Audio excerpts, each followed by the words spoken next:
നെയ്യാറ്റിങ്കര ഗോപൻ സ്വാമിയുടെ മരണത്തിൽ postmortem report പുറത്തു വരുന്നു. ഗോപൻ ഒരുപാട് അസുഖങ്ങളുണ്ട്. ഹൃദയധമനികളിൽ 75% ബ്ലോക്കാണ്. മുഖത്തും മൂക്കിലും തലയിലുമായി 4 ചതവുകളുണ്ട്. രാസപരിശോധനാ ഫലം കൂടി വന്നാലേ മരണകാരണം സ്ഥിരീകരിക്കാൻ കഴിയൂ എന്ന് പോസ്റ്റ്മോർട്ടം റിപ്പോർട്ട് പറയുന്നു. വിവരങ്ങളുമായി ഉമേഷ് ബാലകൃഷ്ണൻ. ഉമേഷ്, ഹൃദയധമനികളിൽ 75% ബ്ലോക്ക് എന്നൊക്കെ പറഞ്ഞാൽ അത്യാവശ്യം നല്ല ഹൃദ്രോഗിയാണ്. ഈ പറഞ്ഞ ലിവർ സിറോസ് ഉണ്ട്, വൃക്കുകളിൽ സിസ്റ്റ്, ഒരുമാതിരിപ്പെട്ട എല്ലാ രോഗങ്ങളും ഉണ്ട്. പക്ഷേ ഇതൊന്നും മരണകാരണം എന്താണ് എന്ന് കൃത്യമായി ഈ പോസ്റ്റ്മോർട്ടം റിപ്പോർട്ടിൽ കൂടി വ്യക്തമാവുന്നുമില്ല. ഉമേഷ്,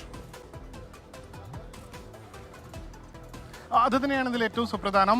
സ്വാഭാവിക മരണമാണോ അല്ലയോ എന്ന് ഇപ്പോഴും പ്രാഥമിക പോസ്റ്റ്മോർട്ടം റിപ്പോർട്ടിൽ പറയാൻ കഴിയുന്നില്ല എന്നുള്ളതാണ് ഏറ്റവും സുപ്രധാനം. പക്ഷേ ഈ 75% ഹൃദയധമനികളിലെ 75% ബ്ലോക്ക് എന്ന് പറയുന്നത് ഒരുപക്ഷെ ഒരു സാധാരണ വ്യക്തിക്കെല്ലാം മരണകാരണമാകാനുള്ള കാരണങ്ങളാണ്. അതുകൊണ്ട് തന്നെ മറ്റേതെങ്കിലും പുറത്തുള്ള, അതായത് മറ്റു വിഷാംശങ്ങളോ മറ്റോ ഉള്ളിൽ ചെന്നാണ് ഈ ഒരു മരണത്തിലേക്ക് നയിച്ചത് എന്ന് പറയുന്നതിലേക്കുള്ള കാരണങ്ങൾ കണ്ടെത്താൻ കഴിഞ്ഞില്ല എങ്കിലും ഈ അസുഖങ്ങൾ അത് ഒരുപക്ഷെ മരണകാരണമാകാൻ സാധ്യതയുണ്ട് എന്ന് വിലയിരുത്തപ്പെടുന്നു. പക്ഷേ ഈ റിപ്പോർട്ടിൽ തന്നെ കൃത്യമായി പറയുന്നുണ്ട്, രാസപരിശോധനാ ഫലം വരാതെ മരണകാരണം കൃത്യമായി പറയാൻ കഴിയില്ല എന്നുള്ളതാണ്. ഹൃദയധമനികളിൽ 75% ബ്ലോക്ക്, ലിവർ സിറോസിസ്, വൃക്കകളിൽ ആരോഗ്യ പ്രശ്നങ്ങൾ, ഒപ്പം കാലിൽ അൾസർ, മുഖത്തും തലയിലും 4 ചതവുകളുണ്ട്. പക്ഷേ ഈ 4 ചതവുകളും മരണകാരണമല്ല എന്നും ഇതിൽ പറയുന്നുണ്ട്. അത് ഈ 4 ചതവുകളും മരണകാരണമാകാൻ സാധ്യതയില്ല എന്ന് റിപ്പോർട്ടിൽ തന്നെ പറയുന്നുണ്ട്. പക്ഷേ രാസപരിശോധനാ ഫലം വന്നാൽ മാത്രമേ ബാക്കി കാര്യങ്ങൾ കൃത്യമായി പറയാൻ കഴിയൂ. ഈ പറഞ്ഞതുപോലെ ആദ്യഘട്ടത്തിൽ തന്നെ നമ്മൾ ഈ പോസ്റ്റ്മോർട്ടത്തിന്റെ പ്രാഥമിക വിവരങ്ങൾ പുറത്തുവിട്ടതാണ്. അതിൽ